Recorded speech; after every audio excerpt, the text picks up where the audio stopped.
Hello, this is Rabbi Shlomo Zalman Bregman of the Jewish Executive Learning Network, and in today's short and sweet clip, I'd like to share with you a very, very interesting idea in Torah portion Shmos, something I bring in my new book, Short and Sweet on the Parsha. This is the idea. In chapter 1, verse 11, it speaks about the Jewish people being enslaved in Egypt, in our Parsha, in our Torah portion, and one of the things it says is that the Jewish people were primarily charged to build two cities for Paro.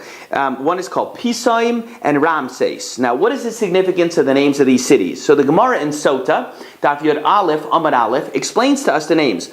Ramses is called that because it was Meraises. It would crumble one little bit at a time when they would build there. And Pisaim, as the name of the other place, is called that because it's based on the name Pi Tahaim, which means mouth of the deep. Whenever the Jewish people would build over there, things would crumble into the ground. Okay, so simple question is, wait a minute, why would Paro want his free Jewish labor to sit there and build in a place where things are going to crumble, things are going to collapse, things are like quicksand? That's what would happen. Pisaim and Ramses are named after the fact that the things there would have no kiyum, they wouldn't last.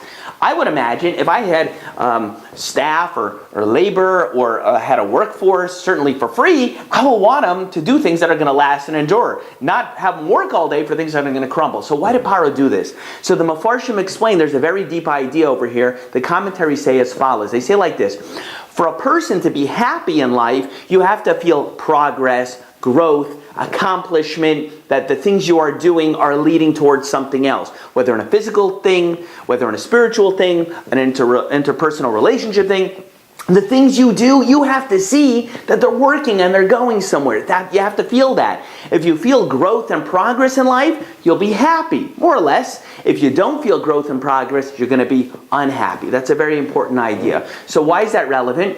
Paro didn't want the Jewish people to be happy. He didn't, even if we were slaves, we could have had some measure of satisfaction in the fact that we could be building these storage cities. We could be building the storage cities, and okay, we're slaves, we might have felt, but you know what? Look what we built. We'd have nachas, we'd have pride. Look what we did. Paro wished to deny us even that. And in fact, I'll say one last piece on this.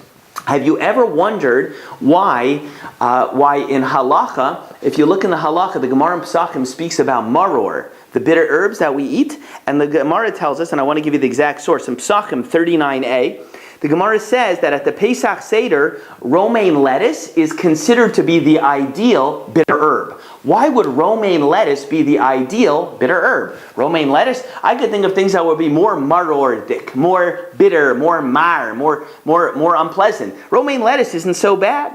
So some of the Mefarshim say that it's actually this vart, and that is that the Egyptians wanted us to have a life that had no taste, no pleasure, no geschmack. Just like romaine lettuce is more or less pretty tasteless, so too, that was the life that the Egyptians wanted us to have. A tasteless life. No progress, no growth, no enjoyment, no pleasure. And that's even why some commentaries say why they had the men perform women work and women perform men work. Because they just wanted us to have no geschmack and no enjoyment. So make sure you are enjoying what you do and deriving pleasure from it. You're learning and everything else, because if you don't have pleasure from it, or you're spending efforts and you're seeing it just crumble to the ground, you're not going to be happy, you're not going to be successful. You have to feel progress. I hope you enjoyed that vart. I bring it in my new sefer, Short and Sweet on the Parsha. I hope you enjoyed that clip. If you'd like to buy a copy, you could reach out to me directly, director@jeln.org.